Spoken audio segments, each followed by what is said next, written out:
Nous allons évoquer aujourd'hui, chers téléspectateurs, un événement vieux de 40 ans, c'est l'installation en Iran de la République islamique.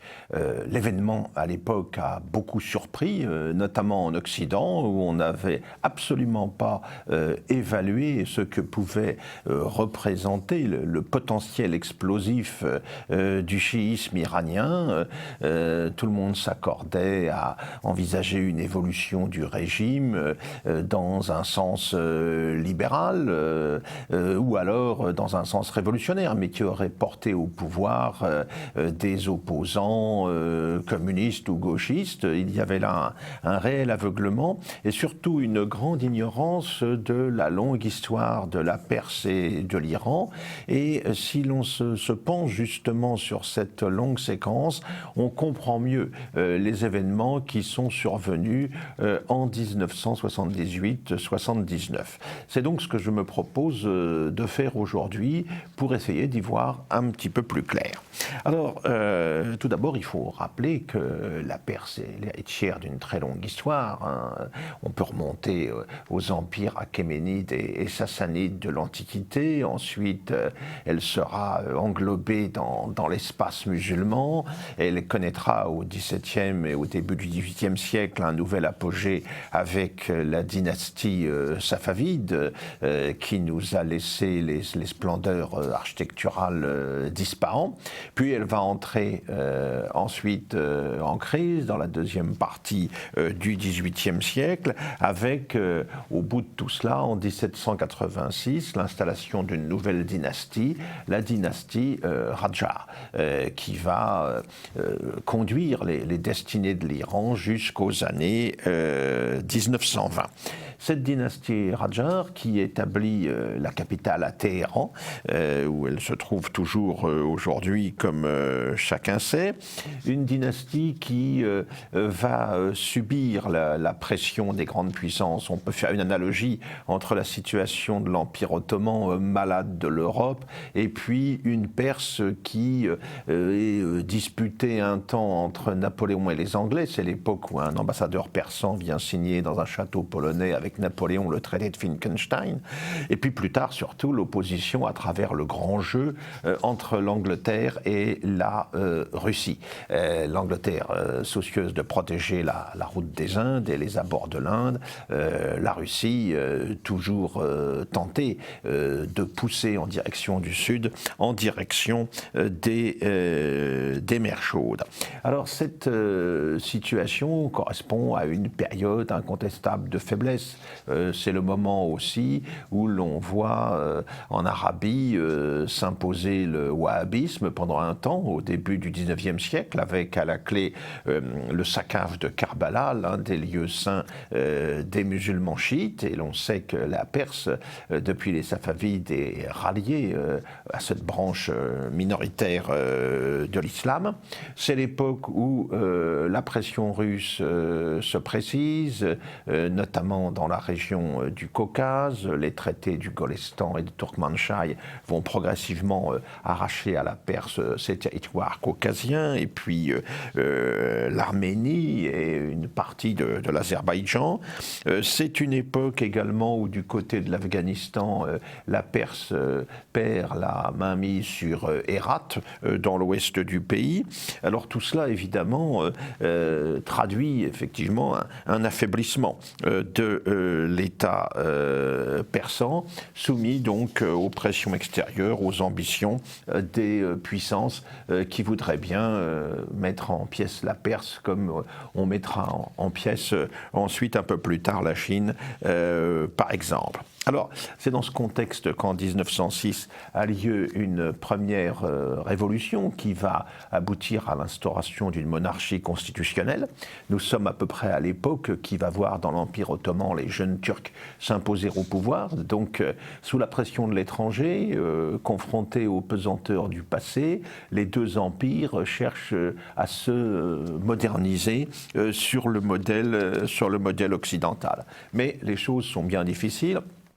D'autant que la Perse doit subir en 1907 les décisions qui sont prises par les Anglais et les Russes de se partager le pays en zones d'influence. Le nord pour les Russes, le sud à hauteur du golfe Persique pour les Anglais. Ce qui vient encore compliquer les choses, ce sont les ressources pétrolières dont dispose le pays, dont le sous-sol intéressait depuis longtemps les grandes puissances, notamment l'Angleterre. Et c'est en 1908 que le pétrole va jaillir à Majid Suleiman, à côté d'Abadan, où va bientôt s'édifier la plus grande raffinerie du monde. Alors donc une question supplémentaire qui vient fragiliser l'Empire perse, qui doit accepter en fait les conditions de l'Angleterre, quand l'on voit se constituer l'APOC, l'Anglo-Persian Oil Company, en 1909. Tout cela entretient une agitation nationaliste, le Shah est déposé, c'est un de ses successeurs, Ahmad Shah, qui va être le dernier souverain de la dynastie Qadjar, entre 1909 et 1925, à une époque où les Russes, en 1911, vont même occuper pendant un temps le nord du pays, à une époque où il faut tenir compte aussi d'un certain nombre d'insurrections locales, notamment celle des djangalistes, insurrections islamo-populistes, dans le Djilan, une province proche de la Caspienne. C'est l'époque où Londres également impose ses experts, entre guillemets, pour gérer les finances du pays. C'est dans ce contexte-là que progressivement émerge un personnage promis à un grand avenir, c'est Reza Shah, un colonel de la garde cosaque du Shah, un militaire énergique, et les Anglais voient pendant un temps le parti qu'il pourrait tirer du personnage, parce qu'il voit en lui la capacité d'installer un pouvoir suffisamment fort, mais un pouvoir dans leur esprit qui serait évidemment à leurs ordres. Et Reza, nommé commandant en chef par le Shah, le dernier souverain Qadjar, puis ensuite ministre de la guerre, ensuite on le verra devenir Premier ministre en 1923, eh bien, va progressivement s'imposer comme l'homme fort du pays, à un moment encore où celui-ci est soumis aux pressions étrangères. On a même une mission américaine qui vient s'occuper de réorganiser les finances du pays à partir des années 1922. Le nouveau Premier ministre, lui, va déjà prendre un certain nombre de mesures significatives. L'adoption, par exemple, du calendrier grégorien au détriment du calendrier musulman, l'adoption du système métrique, la réalisation d'un véritable état civil, donc autant de signaux qui montrent sa volonté de modernisation. Tout cela va se conclure d'ailleurs par la déposition du dernier souverain Qadjar, et Reza va se trouver proclamé Shah lui-même sous le nom de Reza Shah Pahlavi, le nom de la nouvelle dynastie. Son fils Mohamed Reza, qui sera le dernier Shah d'Iran, alors âgé de 6 ans, est proclamé, lui, prince héritier. Le nouveau souverain est couronné et très vite, il apparaît qu'il entend mettre en œuvre dans son pays une révolution, des réformes inspirées du modèle kémaliste turc voisin.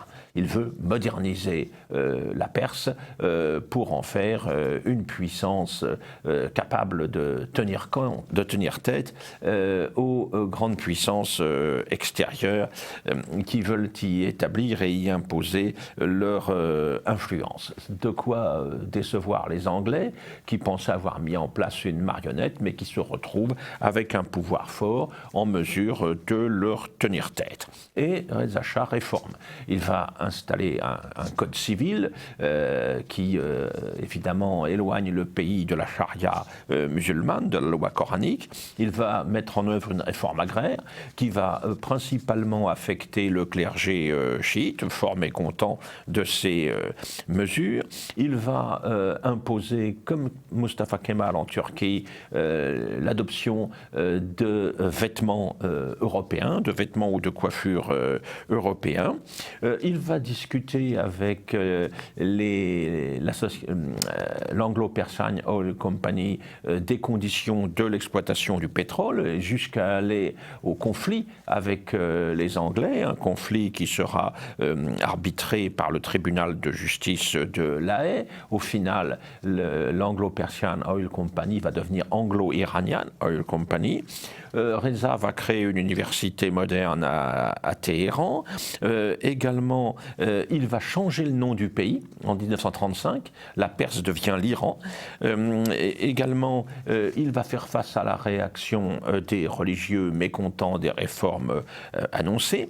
Il y a des émeutes à Meshed, l'une des villes les plus religieuses ou cléricales du pays, contre les lois vestimentaires notamment en 1935.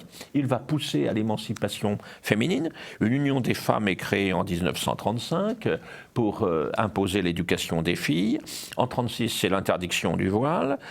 Sur le plan international, l'Iran entend fonctionner de manière autonome. Avec le pacte de Saadabad avec certains de ses voisins, il garantit ses frontières, aussi bien du côté turc que du côté de l'Irak sous mandat britannique, que du côté de l'Afghanistan.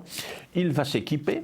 Le chemin de fer transcaspien, long de 1400 km, est inauguré en 1938, époque où Abadan, je l'ai dit, est la première raffinerie au monde. On va marier le jeune successeur présumé, Mohamed, avec une princesse égyptienne. Enfin, une princesse égyptienne, c'est la sœur du roi Farouk d'Égypte, Fawzieh. Donc, le pays est en pleine mutation durant toute cette période. Sur ces entrefaites arrive la guerre en 1939. Et là, le pays fait clairement le choix de la neutralité. Pour l'Iran, la puissance coloniale, l'Angleterre, n'a pas laissé de bons souvenirs. Et l'Iran a fait appel aussi à des techniciens allemands dans certains secteurs pour développer son industrie. Et donc, Reza Shah fait le choix de la neutralité. Mal lui en prend. En août 1941, après que l'Allemagne a attaqué l'URSS, les Alliés sont très inquiets quant aux capacités de résistance de Staline, et il y a une invasion combinée, anglaise et soviétique, de l'Iran, pour pouvoir se garantir le contrôle de cette région d'intérêt stratégique, d'importance stratégique. Au bout du compte, Reza Shah est contraint d'abdiquer en septembre 1941. C'est son fils Mohamed qui est poussé sur le trône. Il a alors 22 ans. Reza est exilé en Afrique du Sud, où il mourra à Johannesburg en 1944. Entre-temps, l'Iran, passé sous le contrôle des Alliés, de fait, va entrer en guerre en 1943. Année 1943, qui voit les Alliés se réunir à Téhéran lors d'une conférence durant laquelle on promet aux Iraniens qu'une fois la guerre terminée, ils retrouveront une pleine souveraineté sur leur territoire. Il y a en effet en Iran un courant nationaliste fort. Une personnalité, le docteur Mossadegh, s'est imposé pour l'incarner. Et il a obtenu du Majlis, du Parlement, un vote d'interdiction de concessions pétrolières à des puissances extérieures tant que le pays serait occupé. Mais les choses se présentent quand même assez mal, puisque à la fin de la guerre, en novembre 1945, les Soviétiques favorisent la proclamation d'une république kurde à Mahabad, dans le nord-ouest de l'Iran. Également, les Soviétiques installent un pouvoir communiste dans l'Azerbaïdjan iranien à Tabriz, et surtout l'armée rouge n'évacue pas le pays. Donc une situation compliquée qui va permettre aux Américains de venir installer leur influence par l'intermédiaire de leur attaché militaire, Norman Schwarzkopf, qui était le père du Norman Schwarzkopf qui a dirigé en 1990 l'opération Tempête du désert contre Saddam Hussein. Et les USA, à cette époque, vont faire pression, nous sommes dans les débuts en fait de la guerre froide, vont faire pression sur les Soviétiques pour qu'ils évacuent. C'est un des éléments annoncé dans le fameux discours de Truman sur la doctrine du containment, de l'endiguement de l'Union soviétique, pour que les soviétiques évacuent donc le nord du pays où, en juin 1947, le Shah peut faire une tournée marquant la réunification du pays, la récupération de l'ensemble de son territoire. Dans ce contexte-là, en février 1949, alors que la guerre froide est maintenant commencée, l'interdiction du Parti communiste Tudeh montre bien dans quel camp l'Iran s'est rangé. Mais il faut compter aussi avec la création par Mossadegh du Front National, soucieux de l'indépendance de l'Iran, vis-à-vis de l'URSS bien sûr, mais aussi vis-à-vis des puissances occidentale. Cela dit, ce sont des accords de défense passés avec les États-Unis en 1950 qui montrent bien de quel côté penche désormais l'Iran sur le plan géopolitique. Entre-temps, le Shah s'est séparé de sa première épouse. Il a épousé Soraya. Comme celle-ci ne lui donnera pas d'enfant, eh bien, il épousera Faradiba en 1959. En avril 1951, Mossadegh va devenir Premier ministre, va nationaliser l'exploitation du pétrole, va même se rendre à l'ONU et puis devant le tribunal de La Haye pour discuter avec les puissances anglo-saxonnes de la question. Il subit une forte pression des Anglais et des Américains. Aux élections de 1952, le Front National l'emporte très largement, gagne cette consultation, et le Majlis ainsi élu donne les pleins pouvoirs même à Mossadegh. Alors là, les puissances anglo-saxonnes s'inquiètent, et les Américains, la CIA précisément, vont mettre en œuvre le plan Ajax qui vise à renverser le gouvernement de Mossadegh au moment où le Shah, à qui l'on a laissé penser qu'il était menacé, s'est enfui à Bagdad puis à Rome. Eh bien, les Américains et leurs alliés locaux, notamment le général Saedi, vont organiser des manifestations. Mossadegh va être arrêté et le retour du Shah va marquer la rentrée dans l'ordre au cours de l'été de 1953.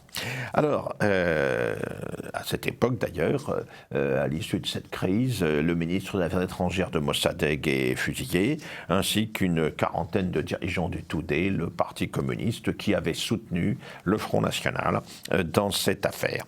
Le rapprochement avec les États-Unis et où l'alliance américaine est totalement confirmée. Le Shah se rend en visite aux États-Unis. En 1955, l'adhésion au pacte de Bagdad le place pour de bon dans le camp occidental. Il va engager dans son pays une politique de réforme, la Révolution blanche, avec réforme agraire, vote des femmes, alphabétisation de masse, autant de réformes auxquelles le clergé est hostile. Et dès 1963, des émeutes éclatent à Qom, à Meshed. La répression fait des milliers de victimes, et l'un des leaders du mouvement, Rouhollah Khomeini, va être contraint de partir en exil en 1964, un exil qu'il va passer en Turquie, puis en Irak, à Nadjaf, la ville sainte chiite, puis ensuite, on le sait, en France, à la veille de la Révolution. Le Shah entend poursuivre sa politique de réforme, organise un couronnement où il prend le titre de roi des rois, Shahin Shah, où il nomme ensuite une femme ministre de l'Éducation nationale, au grand scandale des religieux, mais dans un pays qui connaît à l'époque à peu près 9% de croissance par an, eh bien, tout cela ne peut passer en quelque sorte, puisque la population a tout lieu d'être satisfaite. L'apogée du régime, en octobre 1971, ce sont les fêtes de Persépolis qui sont censées commémorer le 2500e anniversaire de la naissance de la dynastie achéménide. Là encore, de quoi énerver les religieux qui sont exaspérés de voir le Shah faire référence constamment à l'antique empire perse plutôt qu'au passé musulman du pays.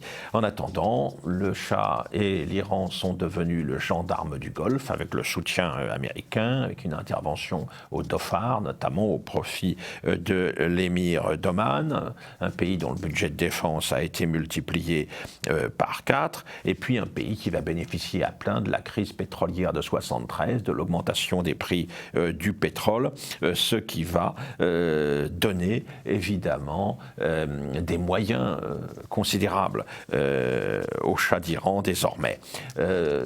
1976, le Shah impose un nouveau calendrier qui démarre avec la création de l'Empire achéménide et non plus avec l'hégire, avec le départ de Mahomet de la Mecque, avec les manifestations religieuses que l'on imagine à la clé, comme à Tabriz, à Yazd, également encore de nouveau à Qom en 78, à Meshed, où en juillet il y a 200 tués lors de la répression. En août 78, l'incendie qui survient dans un cinéma d'Abadan fait pas loin de 200 morts. On accuse la SAVAK, la police du régime, de l'avoir allumé pour incriminer les musulmans fondamentalistes. Khomeini, depuis son exil, lance un appel à l'insurrection en août 78. Le 8 septembre, c'est un vendredi noir à Téhéran, après la proclamation de la loi martiale. Il y a des manifestations et des centaines de tués à l'issue. En octobre, Khomeini, qui était en Irak, est expédié vers la France, à l'époque où la France est proche de Saddam Hussein, mais aussi du Shah. Khomeini, donc, est expédié vers la France. Il appelle à la grève générale. Et en décembre 78, à l'occasion du deuil chiite qui correspond à la fête de l'Ashura, c'est près d'1,5 million de manifestants qui descendent dans la rue en Iran. Le Shah est obligé de changer de gouvernement. Il fait appel à Shapour Bakhtiar, un homme de sensibilité social-démocrate qui avait été secrétaire d'État sous Mossadegh, mais il est déjà trop tard, d'autant que les Américains lâchent le souverain. Cyrus Vance, l'Américain, annonce que le Shah va quitter le pays pour prendre, dit-il, quelques vacances. Et effectivement, Mohammad Reza Pahlavi va quitter l'Iran le 16 janvier 1979. Il va d'abord se rendre à Assouan, en Égypte, chez son ami Anwar el-Sadat. Le nouveau gouvernement qui a été mis en place n'est pas en mesure de réprimer l'agitation. Des émeutes à Ahwaz font des centaines de tués. Les manifestations qui suivent aboutissent à la démission de Shapour Bakhtiar, à un moment où le Shah, malade, voulait se faire soigner aux États-Unis, mais les États-Unis de Jimmy Carter ne veulent plus de compromission avec celui qu'ils considèrent désormais comme un dictateur. Et c'est finalement au bout d'une errance assez misérable que le Shah ira mourir au Caire. Alors, pendant ce temps, à Téhéran, l'ayatollah Khomeini va rentrer le 1er février. Le Premier ministre va être Mehdi Bazargan, un homme du Front National. On s'est débarrassé de Shapour Bakhtiar, qui représentait une sensibilité social-démocrate. Mehdi Bazargan, c'est une sensibilité nationaliste inspirée de Mossadegh. Mais à peine le régime installé, quelques mesures sont significatives. La rupture avec Israël, l'accueil triomphal fait à Yasser Arafat, le leader palestinien, et surtout la création d'un parti républicain islamique, ce qui débouche naturellement en avril 1979 sur un référendum où par 98% de oui, la population accepte la création d'une république islamique. Alors, la répression contre les tenants de l'Ancien Régime est alors féroce. Oveida est exécuté. Farouk Roux Parsan, qui avait été la femme ministre de l'Éducation nationale, est exécutée également. Alors on les accuse de corruption. En tout, au printemps 1979, il y a à peu près 700 responsables de l'Ancien Régime qui sont ainsi exécutés. On multiplie les nationalisations, on rend au clergé les biens qui lui avaient été confisqués dans le cadre de la réforme agraire et on rétablit bien sûr un peu partout la charia, la loi coranique. La victoire islamiste aux élections d'août 1979, élections pour l'Assemblée des experts l'expert chargé de rédiger la nouvelle constitution est évidemment total. Et les choses se radicalisent encore en novembre 1979 avec l'occupation de l'ambassade américaine. À ce moment-là, Bazargan doit démissionner. C'est un militant gauchiste, bannissandre, allié des islamistes pour la circonstance, qui va se retrouver au poste de Premier ministre. Mais d'ores et déjà, c'est la vague islamiste qui l'emporte. La constitution est largement approuvée par référendum en décembre et les élections de mars 80 voient une nouvelle victoire des islamistes. Et au moment où, quelque temps après, le Shah va mourir au Caire. La guerre Iran-Irak va commencer quelques mois plus tard. Bani Sadr sera mis de côté en 1981 et à partir de ce moment, à partir de l'été 81, c'est une victoire complète pour les islamistes qui se sont installés au pouvoir donc en 1979. Le Parti communiste Toudé, qui avait servi d'allié utile pour un temps, est complètement démantelé. C'est une autre histoire qui commence pour l'Iran, bien sûr, mais aussi pour le monde, car cette victoire d'une république théocratique en Iran, cette victoire de l'islamisme, eh bien, elle prélude à un formidable réveil religieux, un formidable revival religieux dans tout l'espace islamique. On en avait déjà certains signes annonciateurs, mais en décembre 1979, par exemple, l'intervention soviétique en Afghanistan va donner un nouvel élan à cette tendance. L'ayatollah Khomeini va mourir en 89, après la fin de la guerre Iran-Irak, dont on peut considérer que c'est l'Iran qui l'a gagné. Et en tout cas, le régime islamique est solidement établi.